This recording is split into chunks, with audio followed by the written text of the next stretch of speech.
మన ప్రభువైన యేసుక్రీస్తు పరిశుద్ధ నామములో ఈ పాడ్కాస్ట్ ద్వారా వాక్యం వింటున్న ప్రతి వారికి నా హృదయపూర్వకమైనటువంటి వందనాలు. దేవుడు మిమ్మను దీవించునుగాక.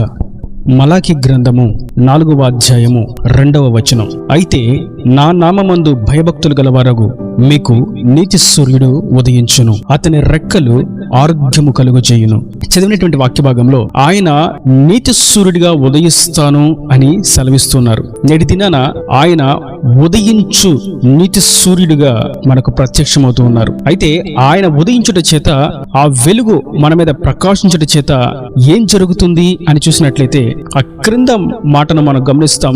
ఆయన రెక్కలు ఆరోగ్యమును కలుగు చేయను, అనగా ఆయన వెలుగు యొక్క కాంతి నరునికి ఆరోగ్యమును కలుగు చేస్తాయి. మనం గమనిస్తూ ఉంటే ఆరోగ్యము కొరకు, మనుషుల యొక్క సహాయం కొరకు, వైద్యుల యొక్క సహాయం కొరకు, వారి యొక్క సహాయం కొరకు, వీరి యొక్క సహాయం కొరకు జనులు వెతుకుతూ వారి యొక్క వెలుగు కొరకు ఎదురు చూస్తూ ఉండడం మనం చూస్తూ ఉన్నాం. అయితే ఆయన రెక్కలు, ఆయన వెలుగు, ఆయన కాంతి మనకు ఆరోగ్యమును కలుగు చేస్తుంది అనే వాక్యం తేటగా తెలియజేస్తున్నది. ఏ విధంగా ఆరోగ్యాన్ని కలుగు చేస్తుందంటే ఆయన వెలుగు వలన మాత్రమే. సాధారణంగా వేకువజామున వచ్చేటువంటి వెలుగు, ఉదయకాలపు వెలుగు అనగా సూర్యకాంతి మనిషికి ఆరోగ్యాన్ని కలుగు చేస్తుంది, మనిషి దేహానికి మంచిది అని మనకు తెలుసు. భౌతికంగా దేవుడు సృష్టించినటువంటి సూర్యునికే ఉదయకాలమున మంచి వెలుగును, మంచి కాంతిని జనులకు కలుగు చేసి వారి దేహానికి, వారి ఎముకలకు, వారి శరీరానికి, చర్మానికి ఆరోగ్యాన్ని కలుగు చేసే విధంగా ఉంటే, మరి నిజమైనటువంటి వెలుగునటువంటి ప్రభు అయినటువంటి యేసు క్రీస్తు నీతి సూర్యుడిగా ఉదయిస్తే మరి ఇంకెంత ఆరోగ్యం కలుగుతుంది. నిశ్చయంగా ఆయన సంపూర్ణమైనటువంటి ఆరోగ్యాన్ని కలుగు చేయవాడు.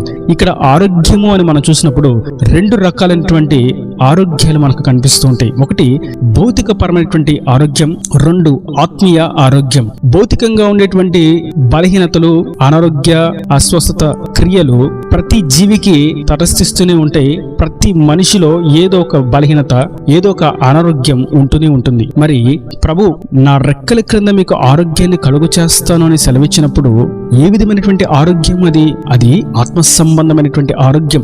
శరీరం ఒకవేళ బలహీనంగా ఉన్నప్పటికీ మనలో ఉన్నటువంటి ఆత్మ దేవుని శక్తి చేత పుష్టిగాను, బలముగాను, శక్తివంతముగాను ఉంటుంది. లోక పాపాన్ని జయించడానికి, లోకాధికారి అయినటువంటి సాతానును ఓడించడానికి ఎల్లవేళలా ధైర్యం కలిగినటువంటి, ఆరోగ్యవంతమైనటువంటి, బలము కలిగినటువంటిదిగా ఉంటుంది. ఇది ఆత్మీయ ఆరోగ్యం. క్రీస్తును అనుసరిస్తూ మేము క్రైస్తవులము అని చెప్పుకునేవారు భౌతికంగా అనారోగ్యంగా ఉన్నప్పటికీ సమస్య ఏమీ లేదు, కానీ ఆత్మీయతలో అనారోగ్యం ఉన్నట్లయితే అదే పెద్ద సమస్య. అయితే ఆయన నీతి సూర్యుడిగా ఉదయించినట్లయితే ఆరోగ్యం మనకు కలుగుతుంది. ఇది ఆత్మ సంబంధమైన ఆరోగ్యము. చూపులు, తలంపులు, ఆలోచనలు, వస్త్రధారణ, నడవడిక, ప్రవర్తన, ప్రతి విషయంలో ఆరోగ్యవంతమైనటువంటి జీవన శైలిని జీవించగలుగుతాం. ఒకవేళ క్రీస్తును అంగీకరించినప్పటికీ ఆత్మీయ ఆరోగ్యం లేకపోతే, పాపభూయిష్టమైనటువంటి క్రియలు మదిలో నిలిచి ఉన్నట్లయితే క్రీస్తు వెలుగు వారి మీద ప్రకాశించట్లేదు అని అర్థం. అయితే క్రీస్తు వెలుగును మనం పొందుకున్నట్లయితే మనం ఆరోగ్యవంతులంగా మార్చబడతాం. లోకంలో ఉన్నటువంటి పాపం అనేటువంటి అనారోగ్యం మనకు తాకకుండా, పాపం అనేటువంటి అస్వస్థత మనకు తగలకుండా, పాపం అనేటువంటి మరణం మన దగ్గరికి చేరకుండా ఆయన సంపూర్ణమైనటువంటి ఆరోగ్యాన్ని మనకు కలుగు చేస్తాడు. మరియు ఈ నిజమైనటువంటి ఆరోగ్యం, సత్యమైనటువంటి, నిత్యమైనటువంటి స్వస్థత మనకి ఎక్కడ చేకూరుతుంది అంటే అది నిత్య రాజ్యంలో మనకి పరిపూర్ణంగా అనుగ్రహించబడుతుంది. పరలోక రాజ్యంలో ఆకలి దప్పులు లేని, రోగములు లేని, బాధలు లేని, వేదనలు లేని పరిపూర్ణమైనటువంటి ఆరోగ్యవంతమైనటువంటి ఆధ్యాత్మిక జీవితం పరమందు దేవుడు మన కొరకు సిద్ధపరిచి ఉన్నాడు. అది ఆయన రెండవ రాకడ తర్వాత దానిని మనం స్వతంత్రించుకోగలుగుతాం. నా ప్రియ సహోదరులారా, శరీరానికి వచ్చినటువంటి అనారోగ్యాన్ని బట్టి దుఃఖించగా, శరీరంలో ఉన్నటువంటి బలహీనతలను బట్టి, అస్వస్థతను బట్టి, రోగాలను బట్టి బెదరక, వెనుకడుగు వేయక, మనం ఆత్మీయతలో ఆరోగ్యవంతులంగా ఉన్నామా లేదా అని చూసుకున్నట్లయితే అది మనకు చాలు. దానిని బట్టి మనం లోకమును జయించగలుగుతాం.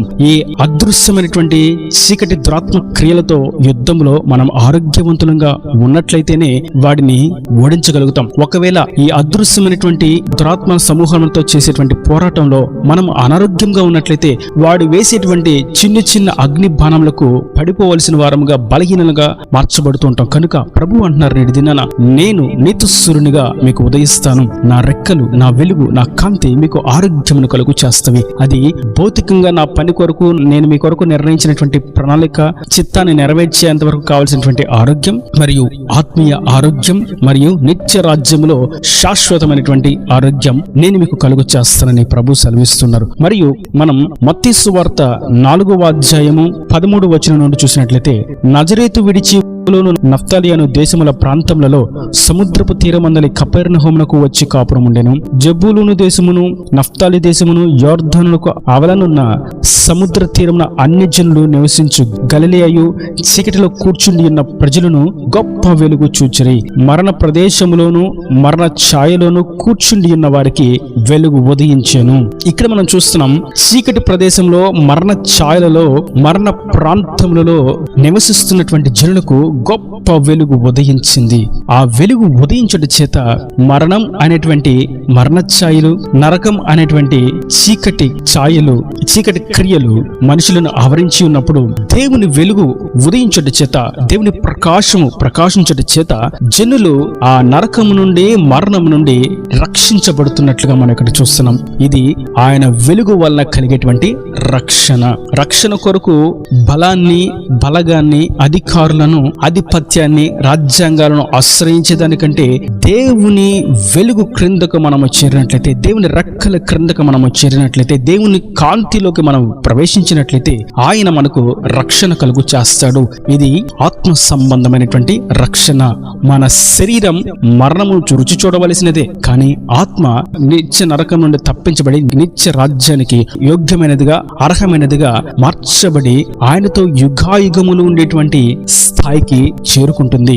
ఇది దేవుని వెలుగు వలన కలిగేటువంటి నిత్య రక్షణ. అయితే ఇక్కడ మనం ఒక కీలకమైనటువంటి విషయాన్ని గమనిస్తాం. ఆయన వెలుగు వలన మనకు ఆరోగ్యం కలుగుతుంది, ఆయన వెలుగు వలన మనకు రక్షణ కలుగుతుంది అని చూచాము. అయితే ఆ రక్షణ, ఆ ఆరోగ్యము ఎవరికి కలుగుతుంది అని గమనించినట్లయితే, మనం మలకి గ్రంథం 4వ అధ్యాయం 2వ వచనంలోనే ప్రారంభ వచనాన్ని చూసినట్లయితే, నా నామమందు భయభక్తులు గలవారగు మీకు. ఇది చాలా ప్రాముఖ్యమైనటువంటి పదం. ఆయన నామమునందు భయభక్తులు గల వారికి మాత్రమే.